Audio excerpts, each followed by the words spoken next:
Muy bien, jóvenes. Muy buenas noches con todos ustedes. Jóvenes, los saluda el profesor Joao Arias.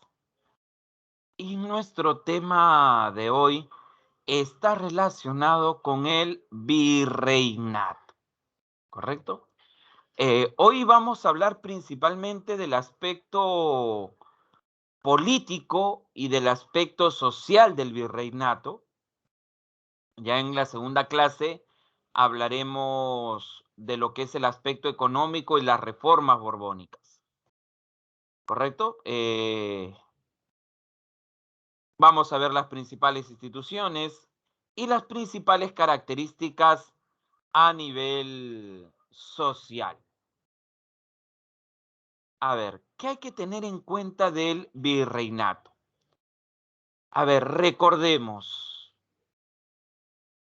antes del virreinato, ¿cuál fue, cuál fue la primera forma de gobierno que se estableció en América, jóvenes?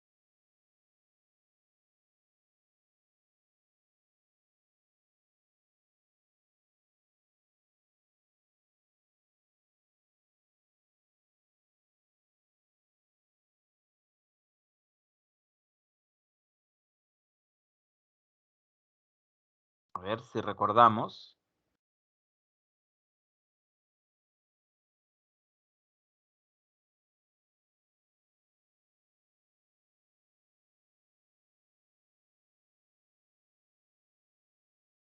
¿Se acuerdan, jóvenes? ¿Cuál fue la primera forma de gobierno en América? Nueva Andalucía, Castilla del Oro, después en el caso de Pizarro, Nueva Castilla, y en el caso de Almagro, Nueva Toledo. Buenas noches con todos los que se están incorporando a la clase. ¿Qué eran, qué eran esas divisiones, jóvenes? A ver, ¿qué era Nueva Castilla, Nueva Toledo, Nueva Andalucía, Castilla del Oro? ¿Qué forma de gobierno se habían establecido?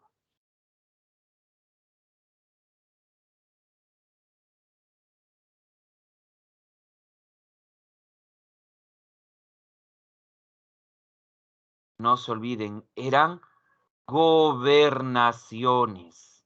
La primera forma de gobierno, jóvenes, son las llamadas gobernaciones. El virreinato sería la segunda forma de gobierno. Pero la pregunta es, ¿por qué se eliminaron las gobernaciones y se creó el virreinato? El virreinato, jóvenes, fue creado a través de las llamadas leyes nuevas de Indias. A ver, una pregunta sencilla, jóvenes. ¿Por qué se cambiará una forma de gobierno?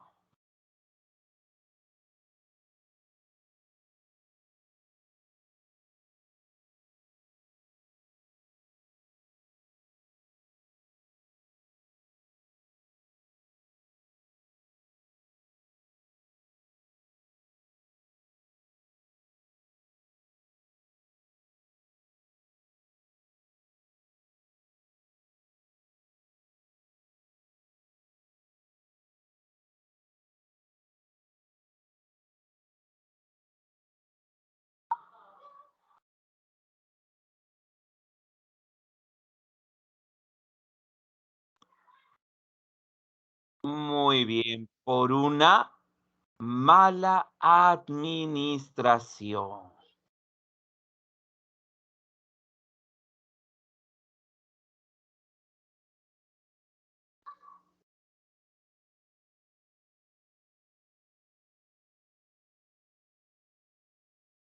Muy bien, por una mala administración.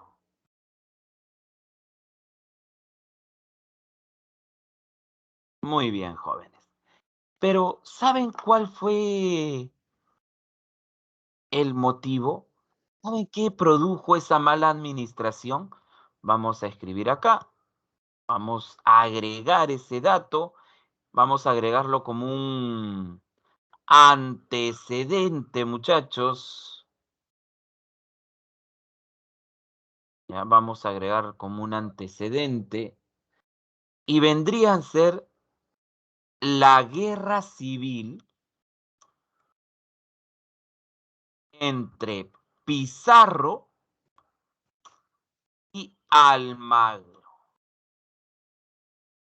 La corona dijo, o sea, yo mando a Pizarro y Almagro para que gobiernen mis territorios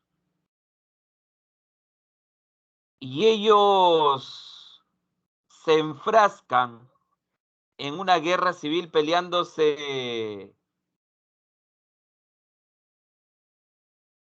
por las tierras. Ah, no. Cuando se acabó esta guerra civil, envió, por ejemplo,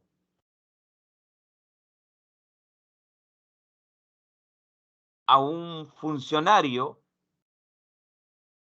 Cristóbal Vaca de Castro, para ver qué era lo que estaba sucediendo.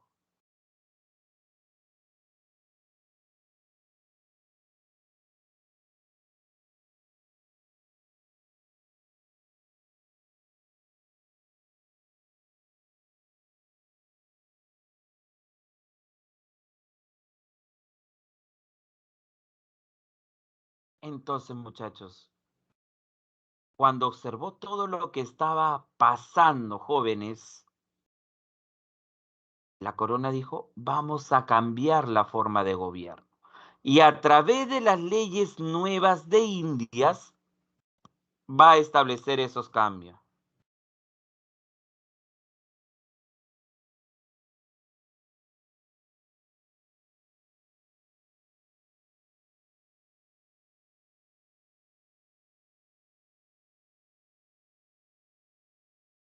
Miren lo que dice ahí. Leyes y ordenanzas, leyes y ordenanzas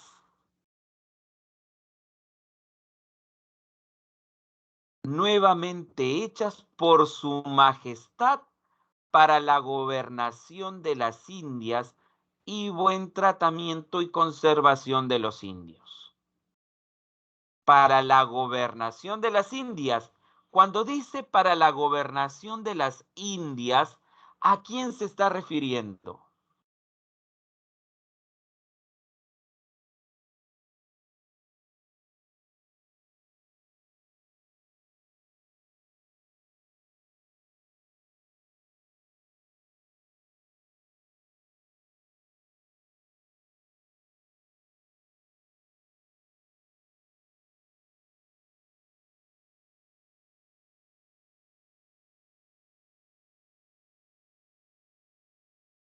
No habla de las Indias en el aspecto de mujeres.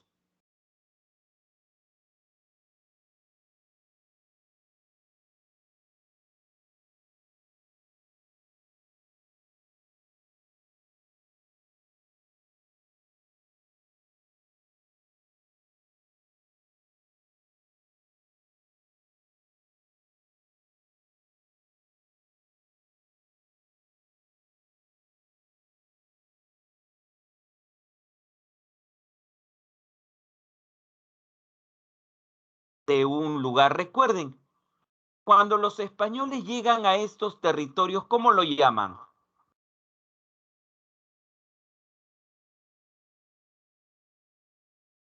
Ellos sabían que habían llegado a América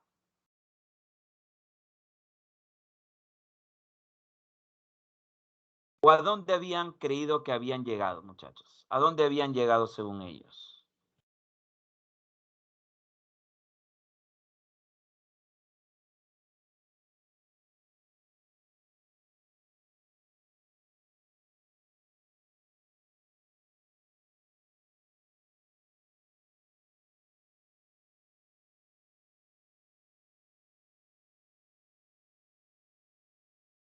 creían que había llegado a las Indias, ¿cierto? A las Indias.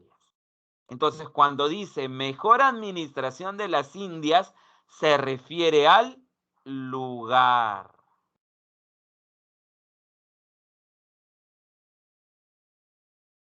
¿Correcto? Se refiere al lugar. No se olviden, muchachos, ¿ah? Muy bien. Pero también dice, y buen tratamiento y conservación de los indios. Ahí sí, disculpen, ahí sí está refiriéndose a la población. ¿Correcto? No hay que olvidarse de eso. Y uno de los personajes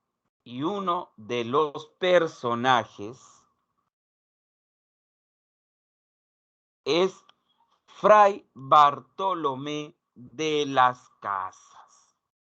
Repito, Fray Bartolomé de las Casas. ¿Quién es Fray Bartolomé de las Casas? El defensor de los indios o el defensor de los indígenas. Él consideraba que el español debía tratar mejor al indígena.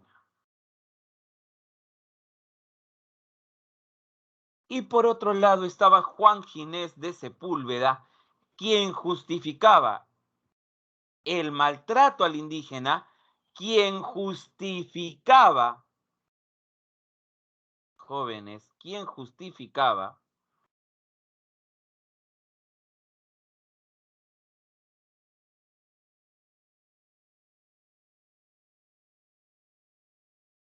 la invasión al Tahuantinsuyo, justificaba todos esos excesos, ¿correcto? Justificaba todos esos excesos.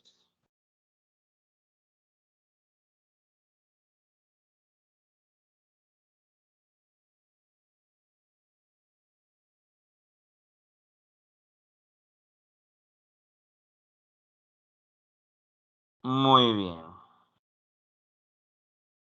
muy bien, jóvenes.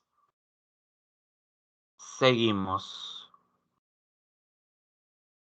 Vamos a los objetivos.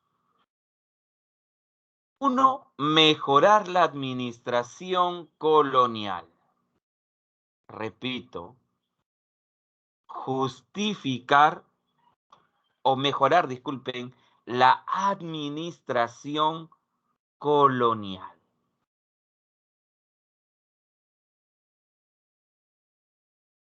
El segundo objetivo, urgencia para España de mayores ingresos de oro y plata.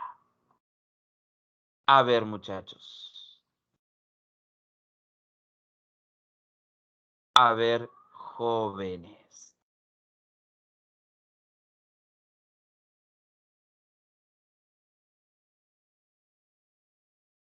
¿Cómo se llama ese sistema económico que busca acumular riquezas, que busca acumular metales preciosos?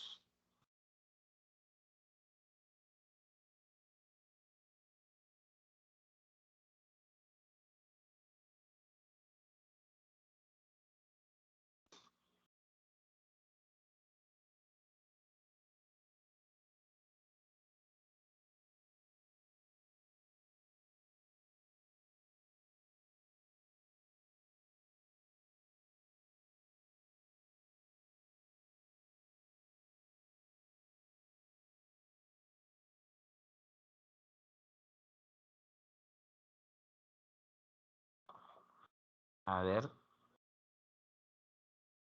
mercantilismo, muy bien. El mercantilismo. Muy bien, jóvenes. Ahí está. Y tenemos el deber también, el otro objetivo, el deber de proteger y evangelizar a los indios o indígenas que, como ya habíamos mencionado,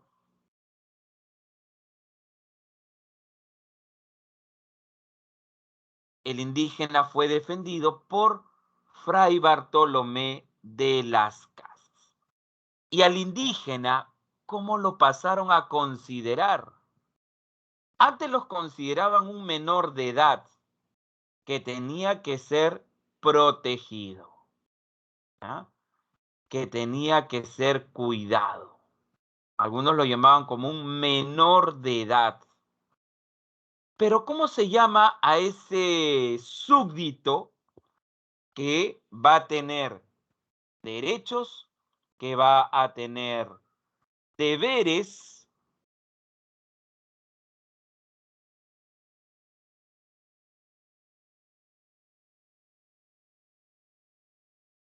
y que va a tener también que pagar tributo?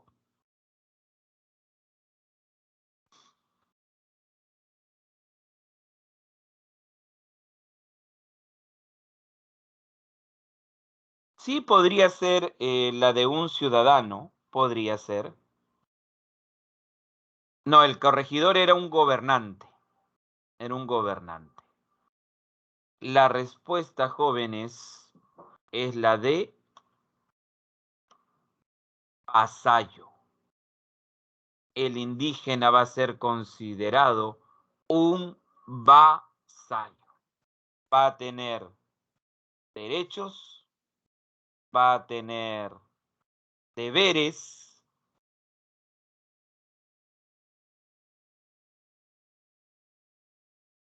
y uno de esos deberes va a ser tributar para el rey de España, trabajar para los españoles, pero también debe ser protegido. ¿Y saben quién, jóvenes, quién protegía al indígena antes del virreinato? Los encomenderos. Acá otro objetivo que podríamos agregar y que no está ahí, pero vamos a agregar un objetivo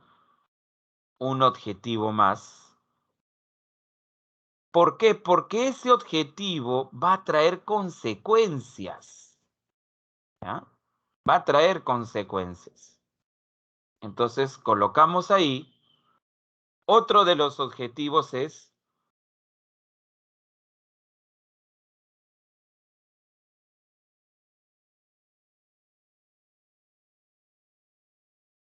agregar,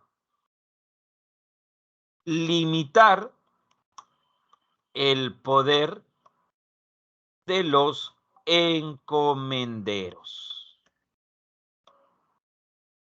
Encomendero era un español, ¿ya? Vamos a poner ahí, español, que tenía a su cargo indígenas y tierras. Entonces, para la corona, este encomendero era como un señor feudal, ¿ya? Un pseudo señor feudal.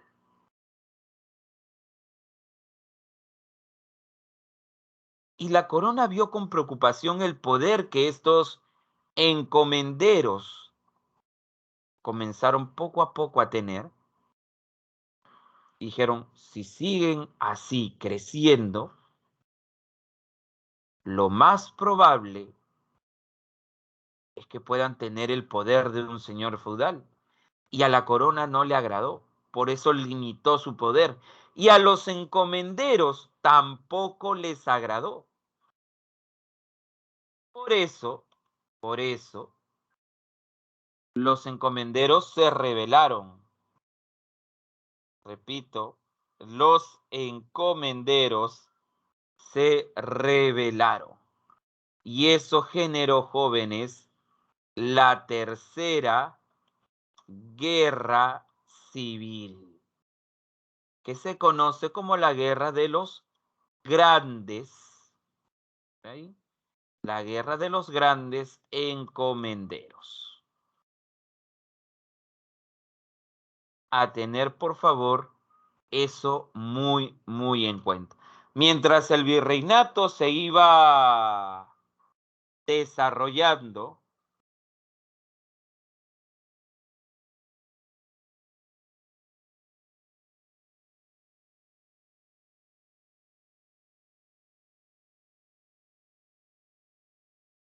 repito, a medida que se iba desarrollando, jóvenes, el virreinato, se produce esta guerra civil.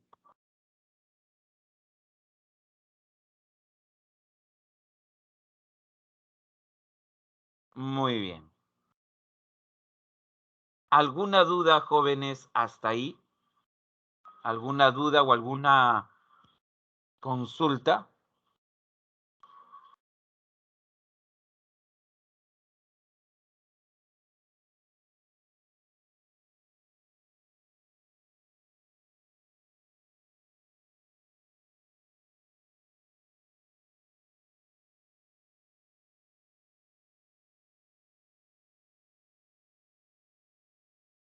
Muy bien, sigamos entonces. Si no hay dudas, continuemos, jóvenes. Continuemos.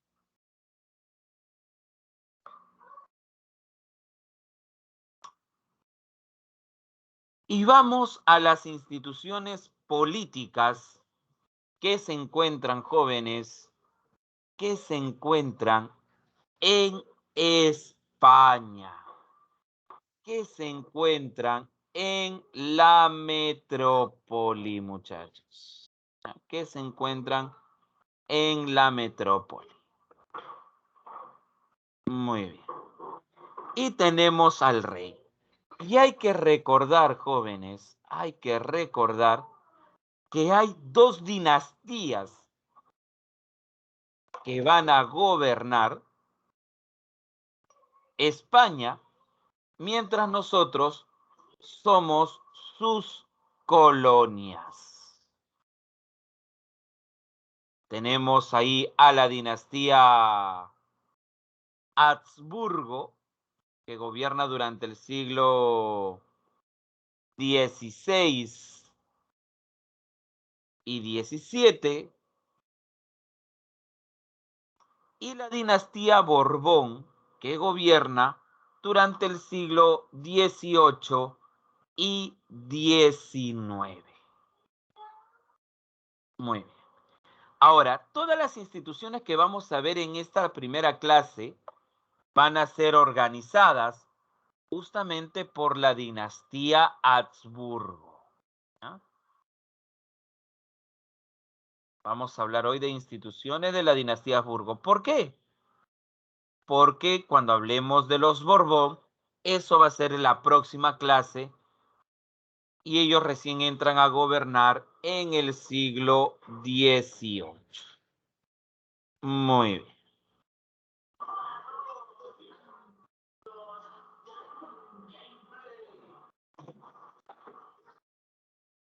¿Cuál es la función del rey a nivel político? ¿Ya? A nivel político, muchachos.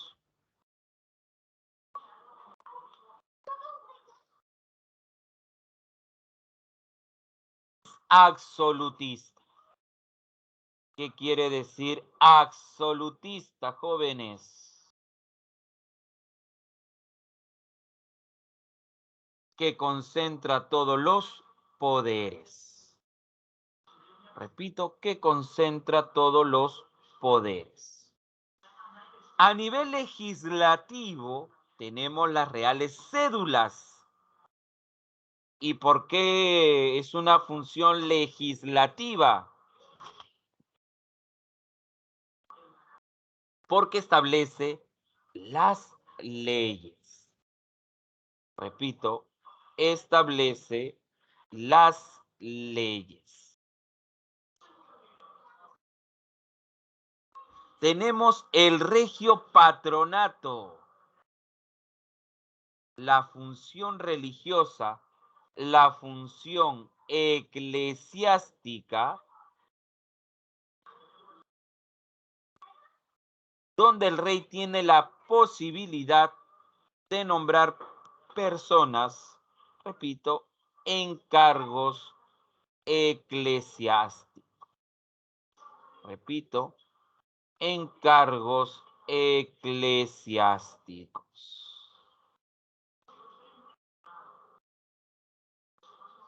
Muy bien.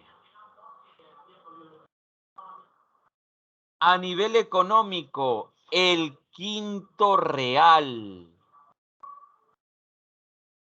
Profe, ¿qué es el quinto real? Y eso viene desde la época de la invasión.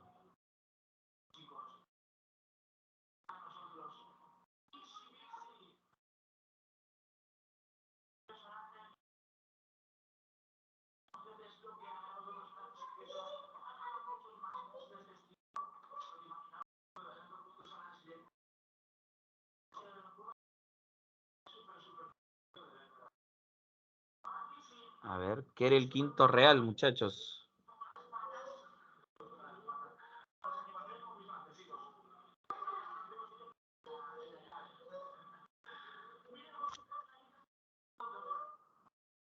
El 20%, muy bien. Quinto viene de 20%. Muy bien. ¿20% a qué?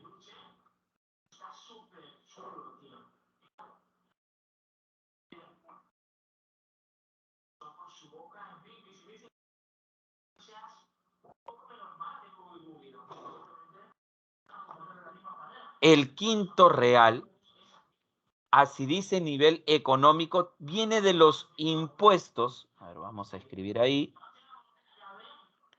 Es el 20%, como muy bien han mencionado, 20% o la quinta parte, jóvenes, de los metales, ¿ya? 20% de las riquezas que se obtienen, ¿ya? 20% de los minerales.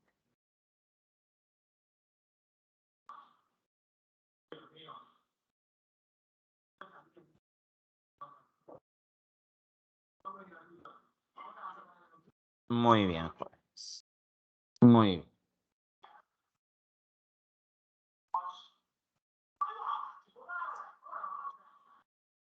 Y a ver, antes de pasar al Consejo de Indias, una pregunta clásica, ¿ya? Muy bien, el 20%, pero de lo que se extraía de las minas, por eso pongo de los minerales o de los metales preciosos. A ver, pregunto, jóvenes, para el rey de España, sus territorios más importantes, ¿cuáles eran? ¿Los que estaban en España o los que estaban en América? A ver, ¿qué me dice?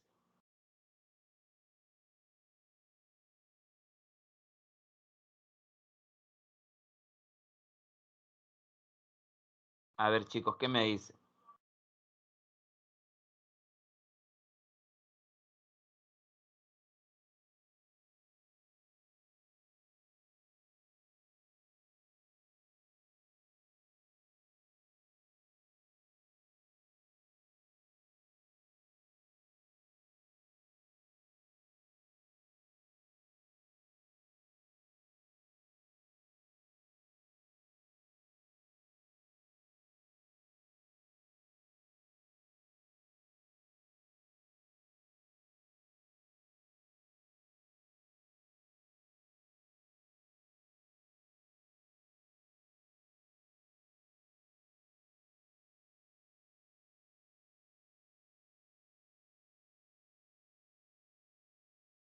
A ver, veo que me dicen América, América, América. Ok.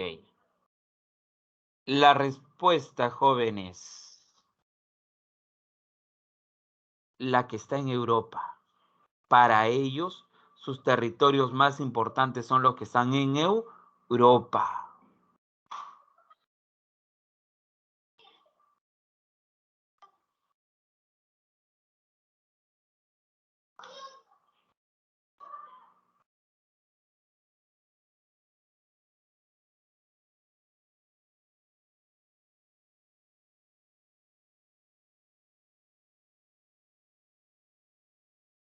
¿Saben por qué, jóvenes, los territorios que están en Europa?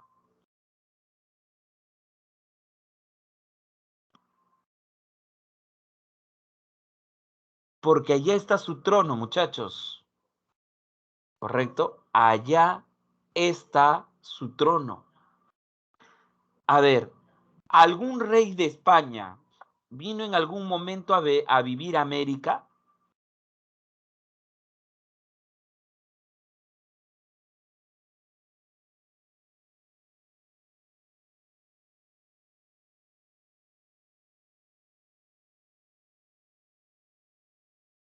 No, no vino acá, siempre se quedó allá. Porque tú te imaginas que el rey venga a América y sea atacado por piratas, o muera, o por ahí le declaren la guerra y el rey está en América. O sea, puede perder su trono, puede perder su corona. ¿Correcto? Exacto, no se arriesgaban definitivamente. Para eso, el rey que dijo, creó el Consejo de Indias. Repito, el Consejo de Indias, muchachos.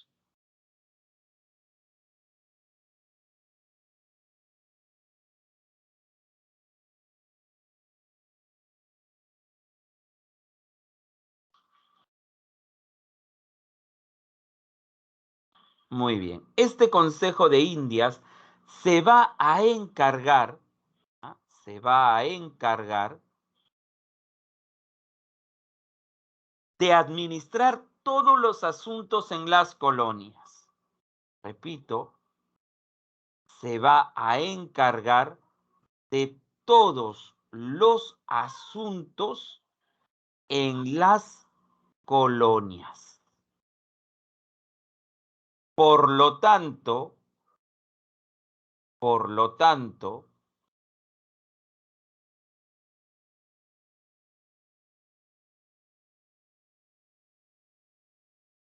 jóvenes, este Consejo de Indias se va a encargar de nombrar a todos aquellos funcionarios, repito, a todos aquellos funcionarios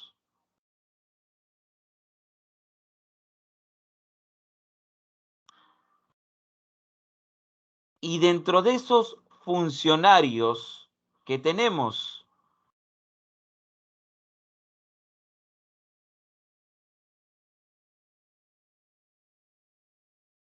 al virrey, al oidor, al corregidor, al intendente, al cabildero, ¿correcto? No nos olvidemos de eso.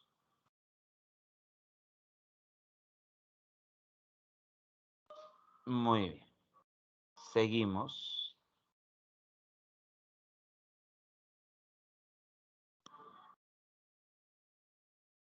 Para saber si estos funcionarios cumplían o no cumplían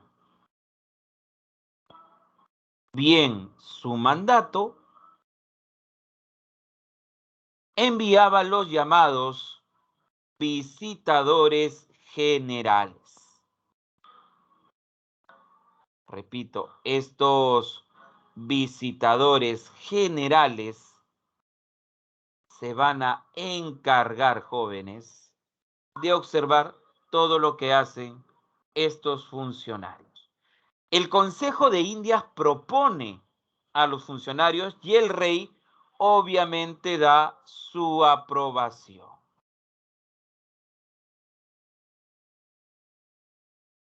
también es el máximo tribunal de justicia.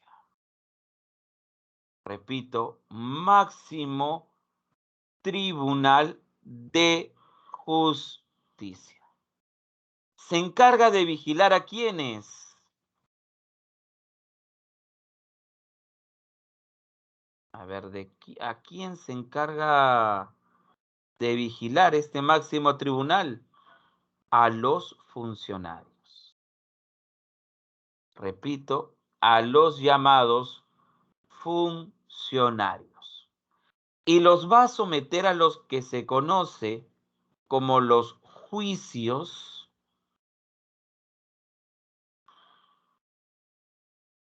de residencia. Repito, juicios de residencia.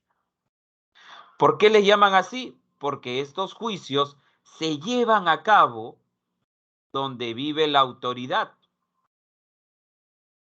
Pregunto, ¿estas autoridades dónde vivían? En América. Así que los juicios se iniciaban en América y este Consejo de Indias daba el último veredicto. ¿Ya? Repito, daba el último veredicto. Ahora, este Consejo de Indias asesoraba, aconsejaba al rey, jóvenes. ¿Correcto? ¿Y saben qué documentos redactaba el Consejo de Indias? Las reales cédulas. ¿Ya? No se olviden, el Consejo de Indias redacta las reales cédulas.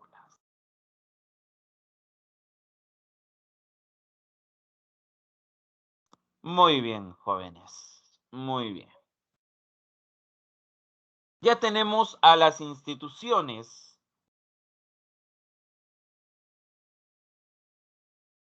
en la metrópoli. Ahora pasemos a las instituciones en América. Y ahí tenemos, jóvenes, a los virreyes. ¿Alguien sabe? Pregunta tatera, como dirían algunos.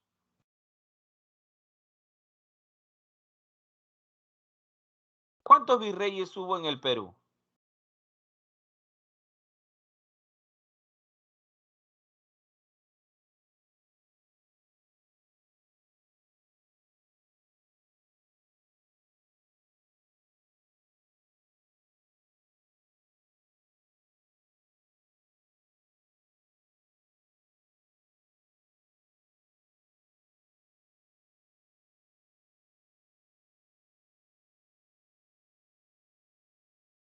¡40!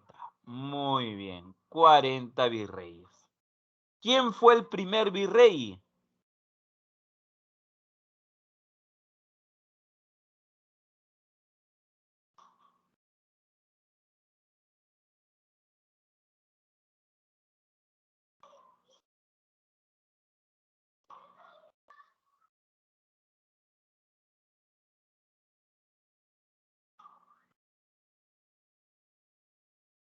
Muy bien, Núñez de Vela, Blasco Núñez de Vela.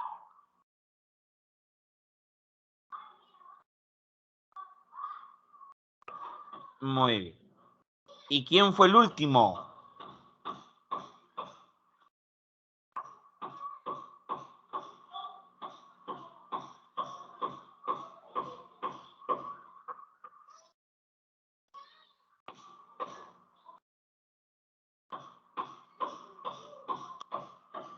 A ver, ¿quién fue el último virrey? La Serna. Muy bien. La Serna. Correcto. Muy bien. Seguimos entonces, seguimos. Funciones del virrey. Máxima autoridad colonial, presidía la Real Audiencia. Vamos a hablar de la Real Audiencia, pero me voy adelantando. La Real Audiencia es un tribunal de justicia. Repito, es un tribunal de justicia.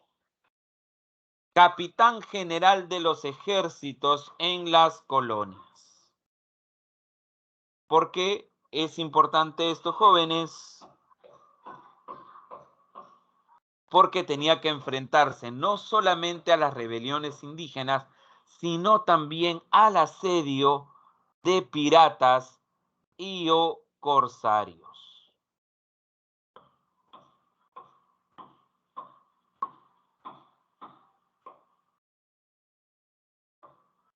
Ejercía en nombre del rey el llamado regio patronato, o como también se le puede llamar el vicepatronato.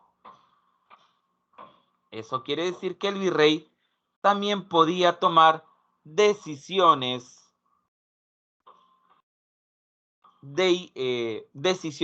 eclesiásticas.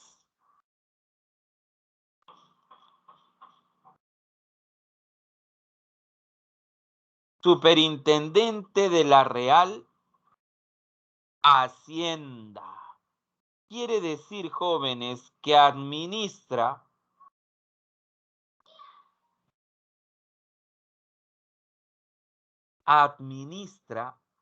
la economía en la colonia. La Real Hacienda, repito, es una institución donde se recauda el dinero del virreinato.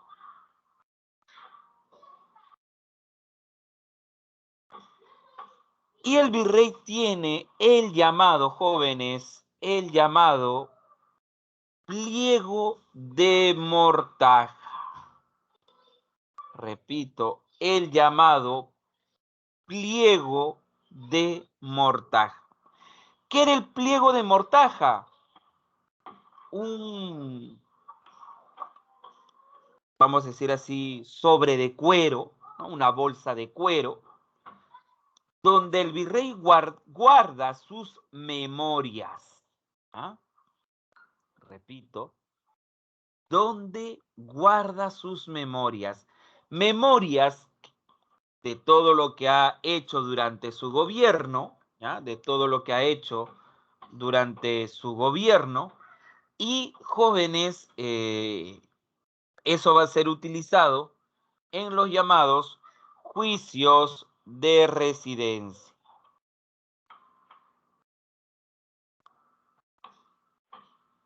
Muy bien. Entonces ya sabes qué es el pliego de mortaja. Y tenemos a este personaje.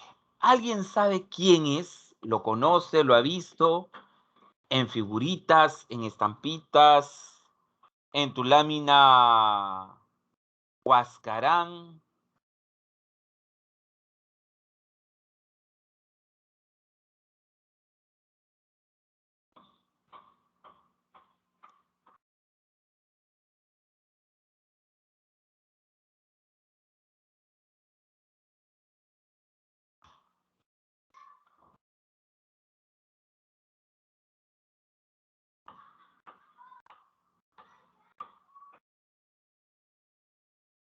A ver, ¿quién es? Muy bien. El virrey Francisco de Toledo. Repito, Francisco de Toledo. No se olviden. Muy bien, muchachos. ¿Y por qué es importante saber sobre el virrey Francisco de Toledo? Porque este virrey, jóvenes, consolida la administración colonial, organiza el virreinato, estableció el sistema de la mita minera, y esta mita minera era el trabajo, jóvenes, era el trabajo obligatorio que tenían los indígenas para ir a las minas. ¿Cuál era la mina más importante en este periodo? Y a la que muchos indígenas no querían ir. La mina en el Alto Perú. La mina de Potosí. ¿No? La mina de Potosí. Muy bien. Mina de plata. Estableció la reducción de los indígenas, o como también se le conoce, el pueblo de indios. ¿Ya? Las reducciones son los pueblos de indios. ¿Y por qué se le llama así? Porque él ordenó reducir, repito, ordenó reducir la cantidad de indígenas en una población. Y de esa manera le permitía un mejor control del indígena, no solamente de su mano de obra para la mita minera, sino también para la recaudación de impuestos, como es el caso del tributo. ¿Quiénes pagan este tributo? Los indígenas. Consiguió capturar al último inca de Vilcabamba. Y me estoy refiriendo a Túpac Amaru I, el verdadero Túpac Amaru, porque el otro se llama José Gabriel, ¿no? El que tú conoces, el de los caballos, ese es José Gabriel Condorcanqui, quien se hace llamar Túpac Amaru II. Muy bien, seguimos. Reorganiza la Universidad de San Marcos, muchachos. ¿Ya? Reorganiza la Universidad de San Marcos. Reorganizó los corregimientos. Repito, reorganizó los corregimientos.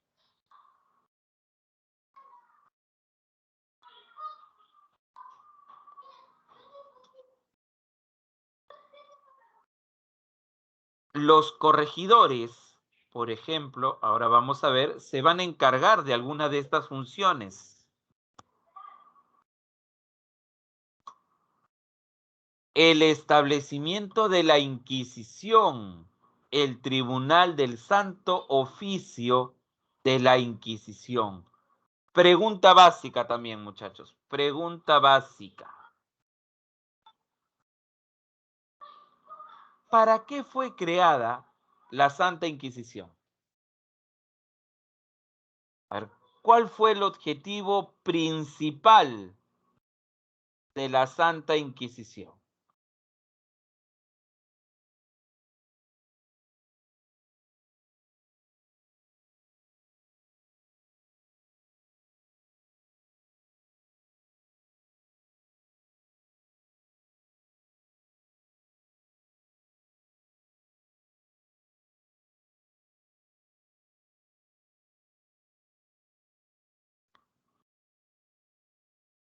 La iglesia evangelizaba al indígena,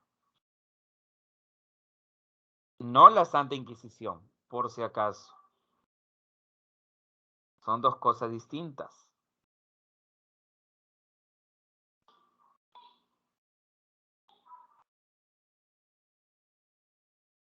La respuesta, jóvenes, mantener la pureza, repito, mantener la pureza de la religión católica. Ese es el objetivo, vuelvo a repetir, mantener la pureza de la religión católica. Ese es el objetivo. ¿Cómo se va a mantener la pureza de la religión católica? Persiguiendo a los herejes. Repito, persiguiendo a los herejes. Muy bien. Entonces, una cosa es el objetivo y otra cosa es el mecanismo.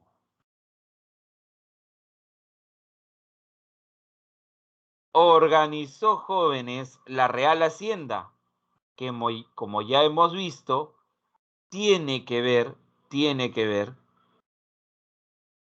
con la institución donde se recaudan los ingresos.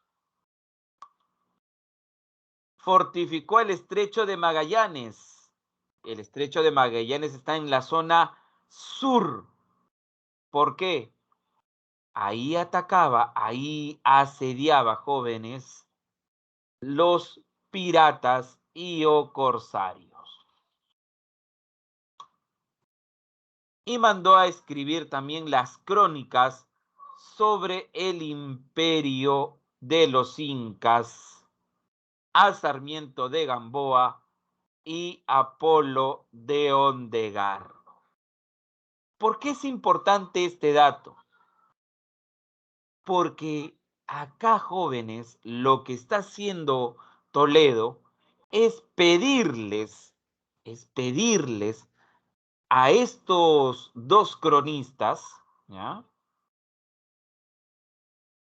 que distorsionen la historia de los incas, que hablen mal de la historia de los incas, para dejarlos como salvajes, para dejarlos como primitivos, y así justificar, jóvenes, y así justificar su invasión. Muy bien. Seguimos. Tenemos a la Real Audiencia. A ver, yo dije hace un momento qué era la Real Audiencia.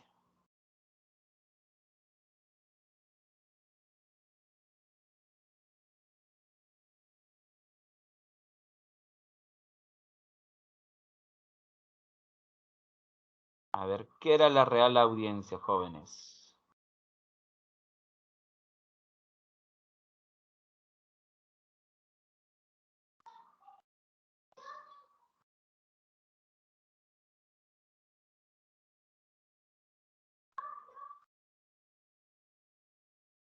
Tribunal de Justicia. Si en el examen, jóvenes, si en el examen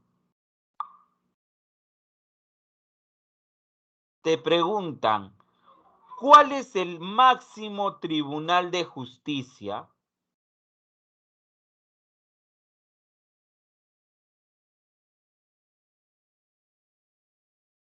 ¿Qué respondes? ¿Consejo de Indias o Real Audiencia?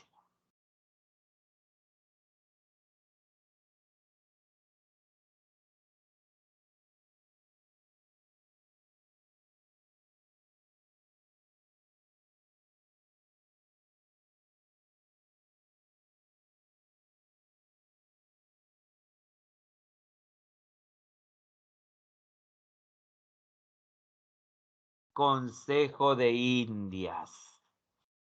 Consejo de Indias. ¿Por qué, jóvenes? ¿Por qué Consejo de Indias? No te olvides, toda institución que está en España, ¿correcto? Toda institución que está en España tiene mayor poder, tiene mayor autoridad que la institución que está en América. Entonces, ahí tenemos las funciones del Consejo de Indias. Profe, pero ya sabemos que es un tribunal de justicia, sí, pero también inicia los juicios de residencia a los funcionarios, reemplazaba al virrey en caso de ausencia, enfermedad o muerte, podía destituir al virrey también,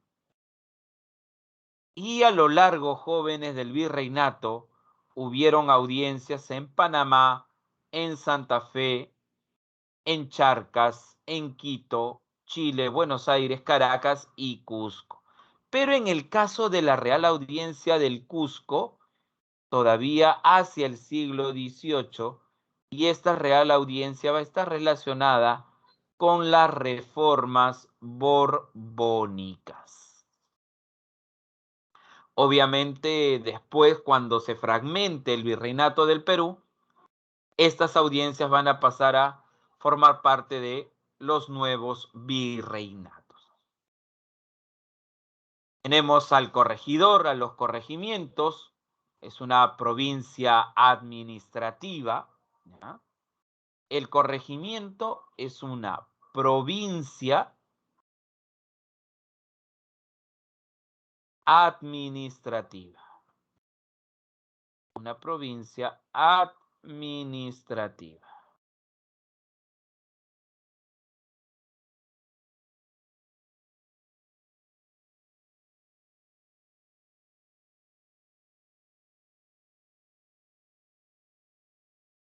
Este corregidor tenía supuestamente la obligación de proteger al indígena.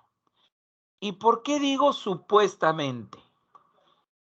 Porque va a ser el personaje más odiado, porque recauda el tributo indígena, porque organiza la mita, porque controla la población en las reducciones y porque obliga a los indígenas a comprar productos que no necesita a través de los repartos mercantiles o, como bien dice acá, el reparto forzoso de mercancías.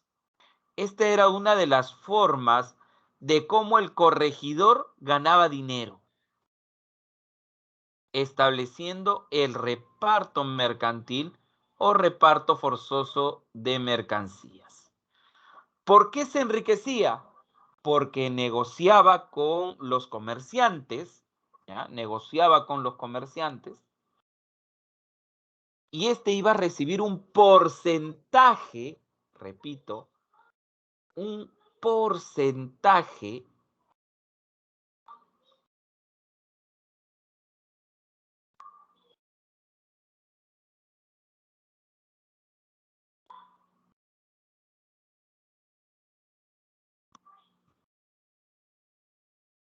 de la venta, repito, un porcentaje de la venta de esas mercancías que iban a vender. ¿Correcto, chicos? Muy bien. Entonces ya sabes por qué obligaba al indígena a que compre. Ahí está, provincias administrativas. Como los corregidores van a ser los más odiados, cuando los Borbón entran al poder, quieren eliminar estos corregimientos porque habían muchos criollos en el poder. Los Borbones utilizaron como pretexto la rebelión de José Gabriel Condorcanqui para eliminar los corregimientos y crear las intendencias. Miren, las intendencias eran igual que los corregimientos, solamente que su campo de acción era más grande, del tamaño de un departamento, pero cumplían las mismas funciones, salvo el reparto de mercancías que había sido eliminado hacia 1780. Ahora,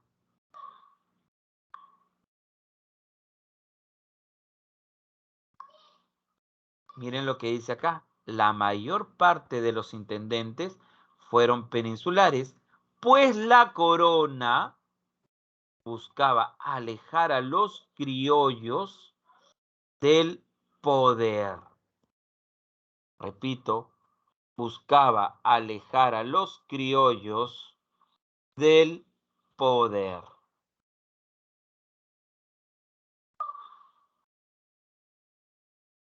Muy bien, entonces ya sabes por qué se crean las intendencias. Y no te olvides, Esto tiene que ver con las llamadas reformas borbónicas. No se olviden, siglo XVIII.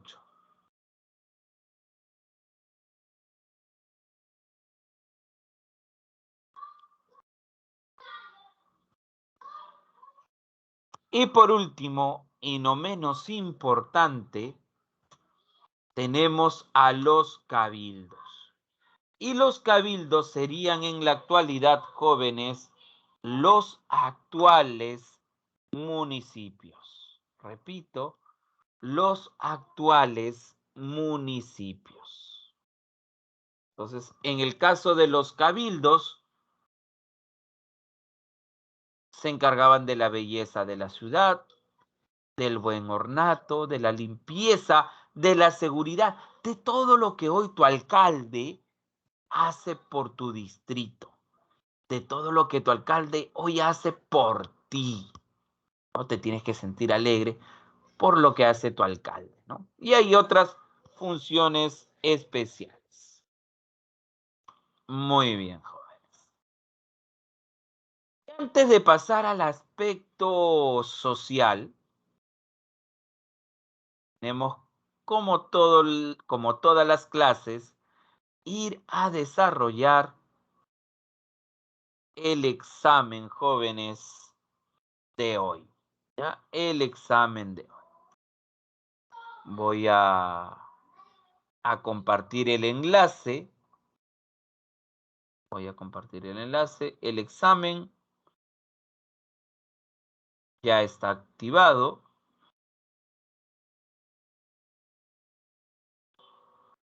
Y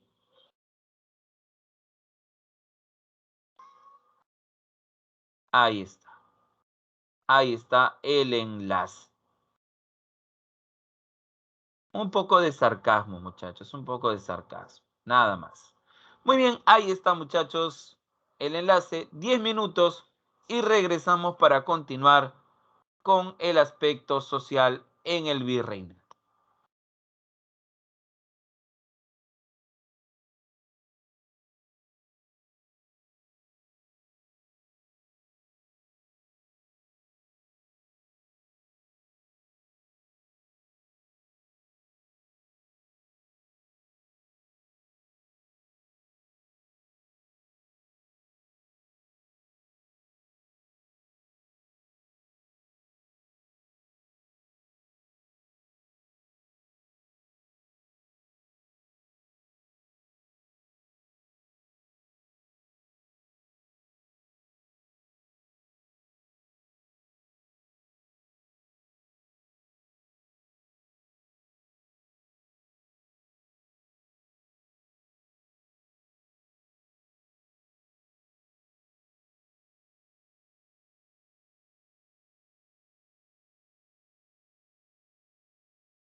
Muy bien, veo que algunos ya están terminando. Nos quedan unos 3 minutos, jóvenes, para los que faltan, muchachos. Vamos, vamos, los que faltan, sigan con su examen. 3 minutitos, jóvenes.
Muy bien, últimos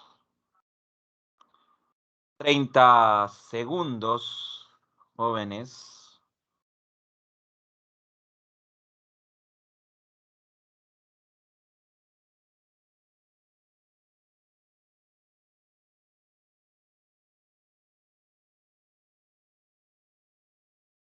A ver, 30 segundos, jóvenes, a los que falta dar el examen.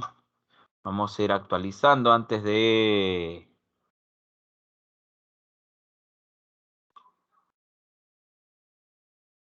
cerrar el examen. Muy bien. Cerramos el examen y vamos a la pregunta número 1. Nos dice, el corregimiento fue creado por Lope García de Castro y generalizado por Toledo.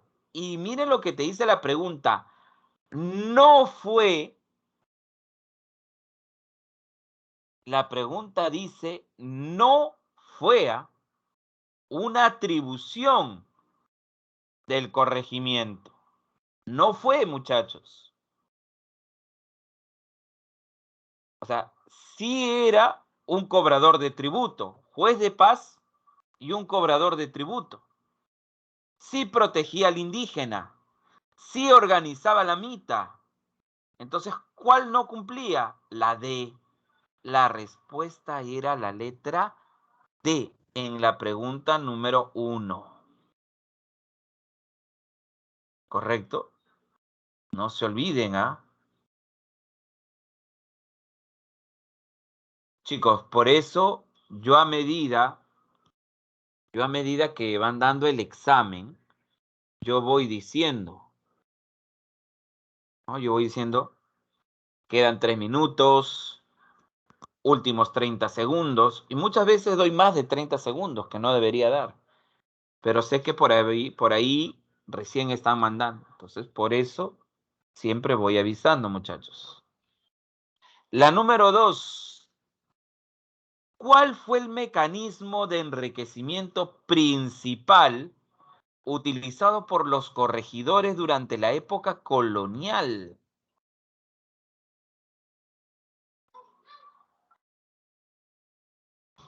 Yo mencioné los repartos forzosos de mercancía o repartos mercantiles. Los repartos mercantiles. Muy bien,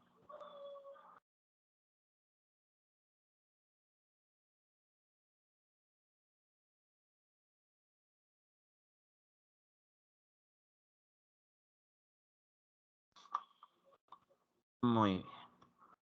Entonces la respuesta era la C. Y en la número 3 nos dice durante la colonia predomina económicamente el mercantilismo bullonista junto a un régimen semifeudal en las haciendas, principalmente de la sierra.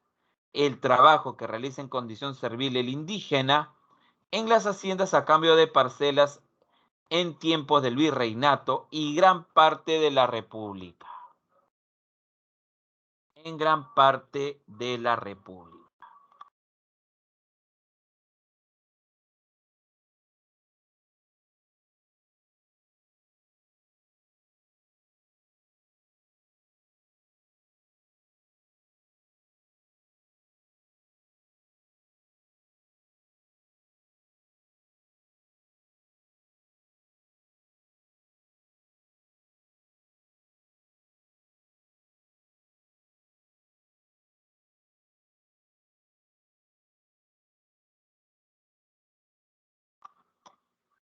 Muy bien, jóvenes, mil disculpas.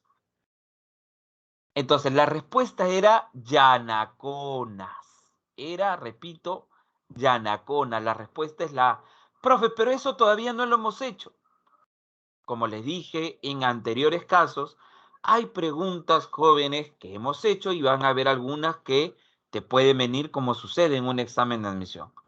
Pero estos exámenes obviamente te permiten eh, tener una información adicional. Y acá tengo que hacer una aclaración. Tengo, jóvenes, que hacer una aclaración.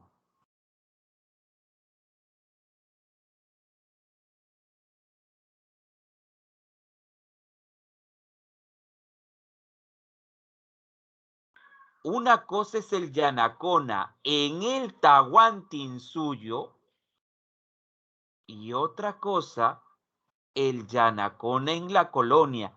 Eso, por favor, recuérdenlo mucho.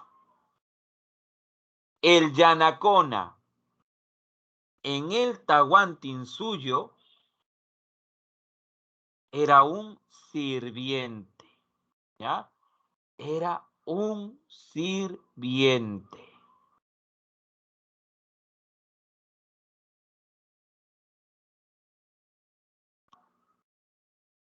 Mientras que en la colonia era un campesino, ¿ya?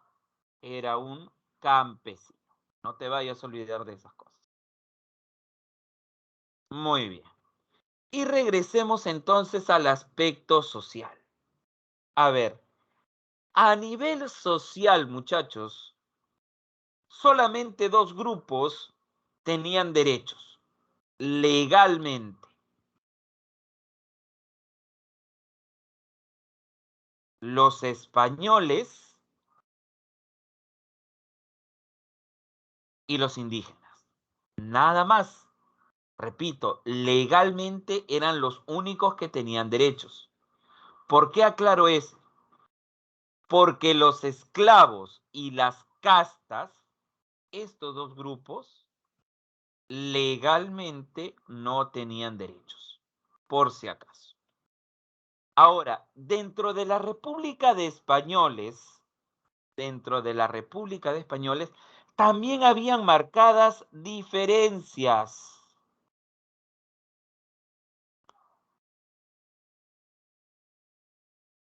Repito, habían marcadas diferencias.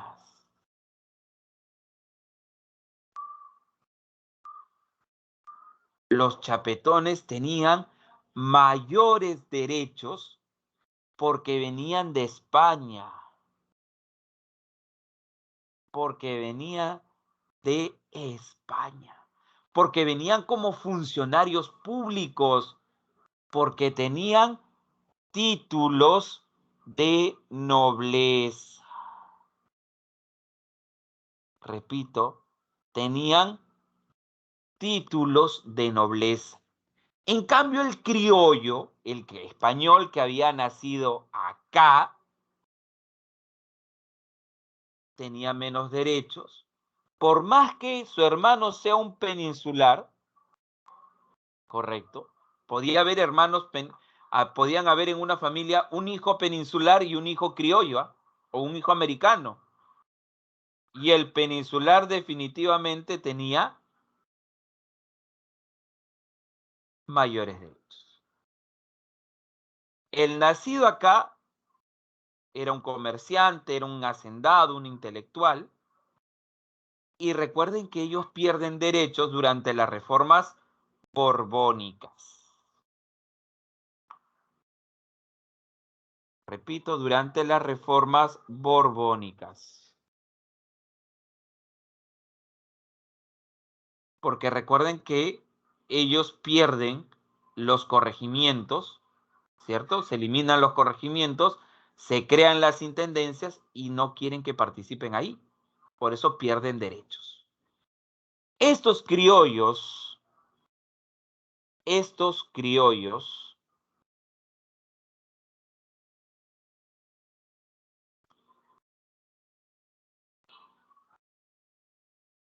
van a luchar por sus derechos. Muchos de ellos van a ser los llamados precursores. Se van a convertir en precursores reformistas. Repito, precursores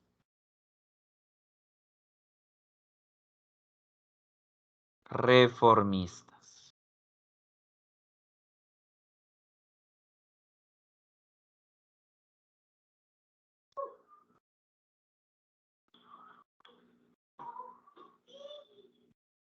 Muy bien. Ahí está.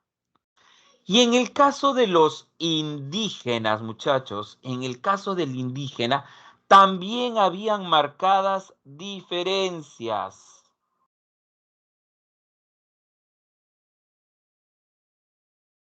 Los indígenas de la nobleza o caciques eran los descendientes de los incas. Y miren a quién ayudaban. Ayudaban al corregidor. ¿Y el corregidor qué hacía? Obligaba al indígena a ir a la mita, administraba las reducciones, los obligaba en los repartos mercantiles, los obligaba a pagar el tributo. ¿Quién los ayudaba? Un indígena noble. Porque obviamente ellos tenían beneficios de no tributar, de no ir a las minas y recibían educación. ¿Ah? ¿Y quién es un cacique famoso? José Gabriel Condorcanqui, Mateo Pumacagua, caciques que en algún momento ayudaron al español. En cambio, el del pueblo, el indígena del pueblo, el indígena del común, no recibe educación. Y esta era la masa indígena, la mayoría de la población. Ellos eran los más explotados, por eso tenían que tributar, por eso tenían que ir a las minas. Y al no recibir educación, la mayoría de los indígenas, ¿qué cosa era? Analfabeto. Repito, era analfabeto.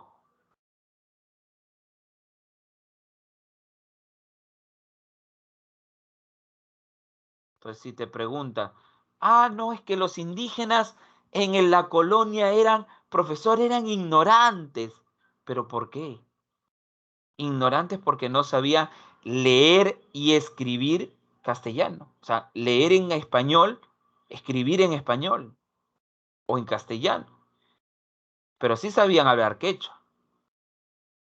Pero como muchas veces en la historia, el que domina impone sus condiciones, no.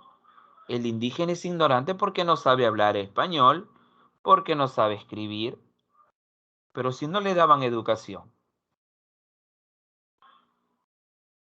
No, profes, que tienen que ser autodidactas. Ahí estaba la diferencia, muchachos.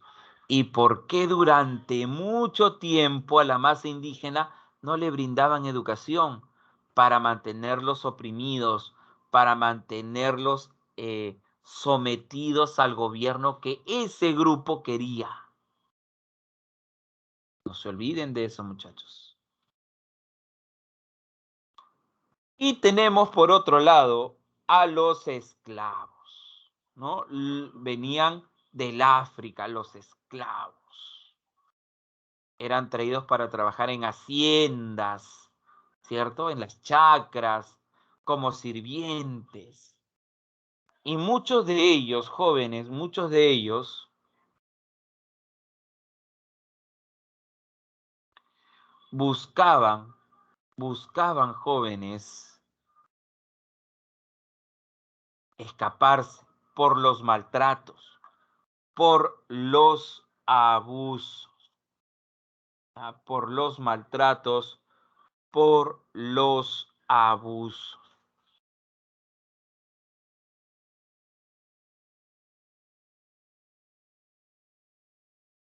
Muy bien.